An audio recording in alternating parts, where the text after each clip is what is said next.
So, for CWNEs, we have a couple here. By the way, how many people in the room are CWNE? Good job. Yay, I like seeing more and more of those. So, first, Troy, what's your number? Number 90. Renee? 187.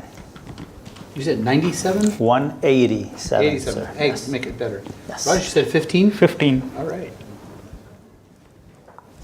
I lucked out. I got number 3, but that's only because Devin likes Kimberly more than me. She's way prettier, so I understand. I have no complaints about that at all. No, Kimberly and I get along. We did we had a business together for a while, teaching all the crazy NSA, DOD, Secret Service, all the military wireless hacking class. But the government wouldn't pay us because wireless hacking sounds really bad. So it was called Wireless Security Assessment Toolkit. It sounded really good, and they paid us. Great class. Okay, so some questions along the way, and no specific order. Actually, let's go this way. Okay. That's the specific order. Raj, what was your path to CWNE? How did you get started, and why did you go there? Yeah, I started my career in wireless LAN in 2002 as a support engineer. I was supposed to troubleshoot wireless LAN NIC cards and access points. My first call was so bad, the customer hung up, and my team lead gave me a good word of mouth. So I took that as an inspiration and started my CWNE course, and I completed that in 10 months. And right after finishing the course, I became the subject matter expert there. So as I started completing these certifications, my career path also grew. I moved from a support engineer to a pre-sales and post-sales architect, and then I moved on as a QA engineer. So I kept on doing these certifications, and it gave me a good career path. And from a QA engineer, I became an engineering manager, and from there, now a product manager. I got my CWNE in 2006, and definitely I have to make a mention of Devin. So at those times, he used to call it like the triple certification holders, right? CWNA, yes. CWAP, and the SP. If you have these 3 certifications, you qualify for a CWNE. Since we are associated with the program for a long time, we were like the lucky lottery winners. We didn't have to go through the process, but during those times, like we didn't have enough material available on the net, so we need to have hands-on experience to get the certification. Yeah, enough material. We had nothing. Good. Renee? Well, working at a school district in Utah, in the U.S., we started with vendors coming and installing stuff. Initially with Zeros, putting those big flying saucers up in the hallways, and having a lot of problems. And we, along the way, met with Mr. Parsons through Jared Griffith. And we took some classes with Air Magnet and then some CWNA. It only took me like 4 years to take my first CWNA, and I saw a need for the training, and I just got tired of being held hostage by vendors coming to the school and showing us green maps and like, see, it's green, like, yeah, it's still not working. And I said, like, we're gonna just do this in-house. And I started with the CWNA, and then of course later along the way we took the Air Magnet and then learned about Ekahau. And I actually initially translated a class for Mr. Parsons in Madrid, in Spain, and then another one in Mexico, and then like kind of started, getting addicted to Wi-Fi and the teaching part, the sharing knowledge, and saw the need also for just pursuing the CWNE. And started taking the other texts and the exams, and it seemed like it was like a 4-month period that I was just doing nothing but studying for those, and that's how I became a CWNE. Okay, Troy? I guess back in 2001, I bought my first PCM CIA wireless card. It was a Cisco card, and I was still going to university. And I was walking up and down hallways, measuring the signal strength and the quality. So I just had this access graph And so it was kind of sort of quasi doing site surveys, I guess, at that time. But I got hooked on wireless. But I started off my career more on the routing, switching, the networking side, the wired-based side. I worked for large ISPs up in Canada. But I'd go home and I'd do packet captures at night. And so finally, I just decided I wanted to make Wi-Fi and working with wireless networks my full-time gig. So I left that company and went to work in a professional services environment deploying Wi-Fi mesh networks in the industrial space. So I did that for a long time, and then I told you guys about the explosion. So I moved more into the enterprise, more conference center type space. And I guess with my CWNE, I'm a bit of a certification junkie, sort of similar to Keith. I'd kept it on my radar for a long time. I always knew that the CWNE is where I wanted to go. But I paced myself, wrote all the wireless tests and exams. To be upfront with you guys, it took me 2 attempts to get my CWNA. It took me a while to kind of wrap my head around where the material was and the concepts they were trying. But I knew what my goal was, so the perseverance paid off, and eventually I got there. Question for the audience. How many of you have ever failed an exam? Okay. Which exam? Any exam. Happens all the time, guys. I get a lot of people who are like, well, I studied, I took your class, but I'm afraid of taking the test. Take the dang test. You fail, that's life. I think for a season I was running slightly over 50% passes. Because why would you want to take too many, study too hard? I have a follow-up question. Who was paying to take for those tests? Yourself or somebody else? It was always myself. I've never had anyone pay for any of my exams. Those are plenty of expensive lessons. They're not expensive lessons, they're cheap because my time's worth more than the study time. I can make way more money per hour doing work than I can studying. So if I have to waste 4 hours studying just to do something, I can earn more money than the test. I would think most of you make more money per hour working than you do the cost of studying. So, okay, next question on the list. Have you ever mentored anyone? Yeah, And several. are you doing it today? Yes, whenever I find a guy who wants to start on wireless, I buy a book to him. I buy a CWNE book to him, and he gets started from there. And several. I mentored several like that. Troy. I've attempted to mentor some people and take them under my wing.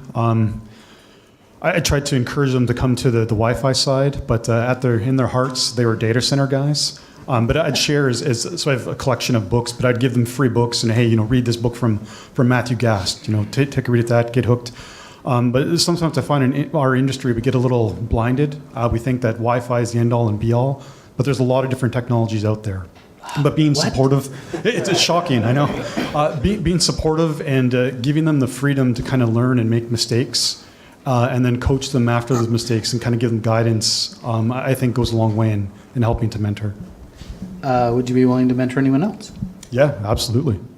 Anyone who wants a mentor? We have people right here willing to help out. Matt. Fernand? Yes, sir. You heard me mention Minions, and those are my high school interns. We used to start with those kids from high school and say, hey, you want a summer job that is not flipping burgers? And they'll come and do technology with us, cabling and Wi-Fi, and start mentoring those, and several of those turn into good Wi-Fi guys, and also mentoring my guys at the school district when I was there, and fellow IT professionals in the other school districts, and some of my students throughout in Latin America and Mexico. I had a few, and in the UK, I had a couple others. Helping others is something we do. We're a community. We're like a family, and sometimes it's after work. You're tired, and you just want to do nothing. You don't want to talk about technology, but that's when you can talk to somebody. And I mentor, and I will keep doing it. So, if you're not where you want to be, strongly recommend, one, if you don't have a blog, write a blog. That's just no excuse for not writing a blog. If you need help on your blog, people will help you mentor on the blog. Great. So, start on the other side this time. Troy, if you had to give one piece of advice to a newbie just entering into the industry, what would you tell them? Find where your passion is. Follow what gets you excited, what gets you out of bed, so that when you go to work, obviously, hopefully you're making money doing that, but it's something you enjoy. so that you don't see it as a daily grind. Just be excited, whether that's Wi-Fi, data center, writing articles for the newspaper, or whatever you want, just whatever you're excited about. Fernay? I would say volunteer. That's I've done that a lot. Find somebody. I think in one of the presentations they mentioned just find gigs where you can just go and shadow somebody and try to learn that way. But study a lot. There's the exams. They can help you. That doesn't mean you're an expert. You pass an exam, big deal. Anybody can study and pass an exam. But that's part of it. That's how you prove that you have learned something. So I would say, study hard. It's better to sit down and watch football or watch whatever you like to do. But if you really want to start like doing Wi-Fi, just work hard, study hard, and try to pursue some certifications and some volunteering work. Yeah, the newbie should just believe that everything is possible. If he wants to become an expert, he can become an expert. If he wants to become a management professional, he can become. So it's all about the self-belief that we need to have, that we will be able to do anything and everything that we want to achieve. Certifications definitely help take us to our goals. They're kind of mile markers, mileposts along the way, more than a destination by themselves. Yeah. It's a moving target. So what's next for you? You achieved your CWNE, and I'm going to get toward the end because you're still in the process. Where are you going next? No, I just know that I left him at the end because he's got another answer. So I've done CWNE, then I did PMP, I did CSPO, SAFE, PMPO. I keep, it's just not the technical stuff. I cut across the management layer as well. So, management stuff too. It is a layer so too. It again depends on like what is the need. If there is a need for me to focus on SDN, and SDN is what's the upcoming thing in the market, I would focus there, enrich my knowledge so that So my question is, what is next for you? I think it should be SDN. SDN, okay. Renee? I don't know. Honestly, I don't have like, I do have in mind like some either Aruba or certifications, but it's just, you get so busy on your daily job that, sometimes you kind of lose focus of that, but you keep working towards that unknown. And I don't have a specific certification that I'm looking for next. CWNE, becoming a CWNE didn't make me smarter. The next day I felt like, I feel the same. It's just that you have like more weight. But you had so much more respect. Well, That's true. And but I don't see it that way. It's like the more you know, the more you move in this industry, the more you realize you don't know. And I do see what's next for me, I guess, is I've been studying more to become a better CWNE. Becoming a CWNE doesn't make you an expert. Just, that's the title. Yeah, it gives you respect in the industry, but we have to keep learning. So that's my next. Troy, I know this is near and dear to your heart. What's next? What's the plan? So I mentioned I'm a bit of a certification junkie, and I know there's some of us in the room here that go down that path. So I've had long-term goals for many years. So I have my CCIE wireless, my Aruba DX, the CWNE. So I've been following that path for a long time, and now I've sort of run out of certifications.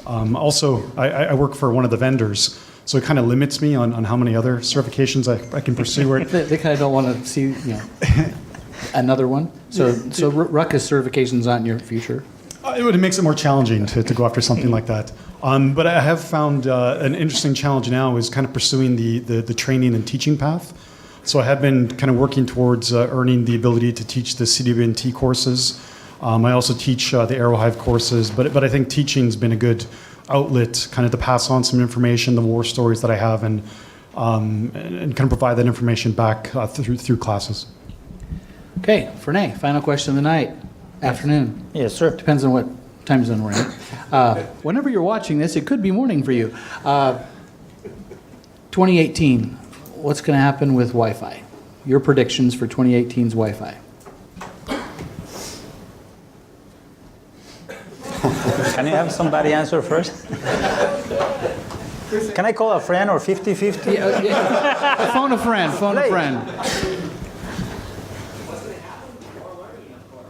Oh, 2018, well, everybody's, I guess, looking forward to AX and making 2.4, not as scary as it is today to design.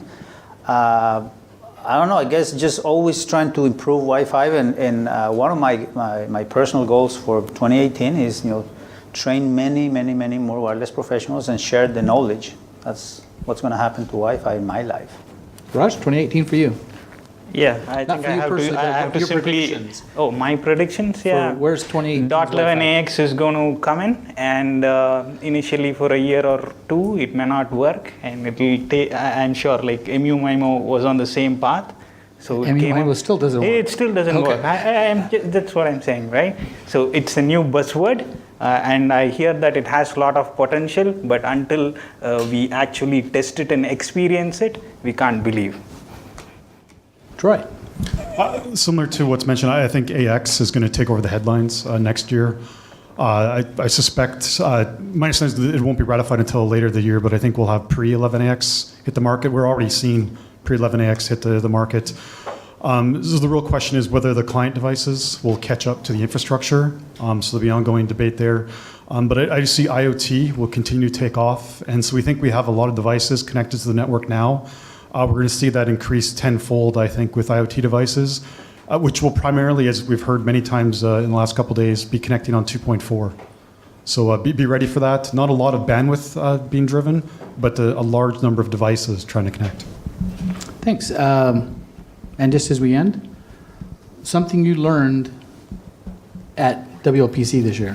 I learned a lot from the Odroid class, and from every session that I listened to, I learned something. But the Odroid class sticks to my head because as an expert, I thought, okay, fine, I knew everything, but I didn't knew few tools that Keith was using. And also Keith had tested 15 Proxim cards, and he found that the RSSI levels kept varying. Okay, that was an eye-opener for me. I never thought that could happen with client devices. I know that the RSSI values will fluctuate between devices of different vendors, but not from the same vendor. Good. That's Troy, my something you takeaway. learned. I think that one thing that popped out to me is that we need to be a lot more flexible in our designs, where if we throw down, a strict, I need a neg 75 cell threshold boundary, as we saw through many of the site survey predictive modeling presentations and Keith's presentations, it's far from reality. So we need a better way of dealing with that and being more accurate in our models, but also being open to the fact that neg 65 isn't neg 65 for everything. Fernand? I learned about wireless HART and e-paper. That's a kind of interesting concept. They might actually be able to merge together. Oh. So, and also through the conferences that we've been at, we had another one in Colombia this year. We just keep seeing newcomers. People have never been to the conferences, and I've learned that every time when you think that pretty much everything has been presented, that all the topics have been covered, somebody else comes new, and they have different ideas, and they have new questions that some of the times make us wonder about other things that we thought didn't exist. So see a community growing, and it's just more motivation for the future one. Great. Thank you very much. Thank you.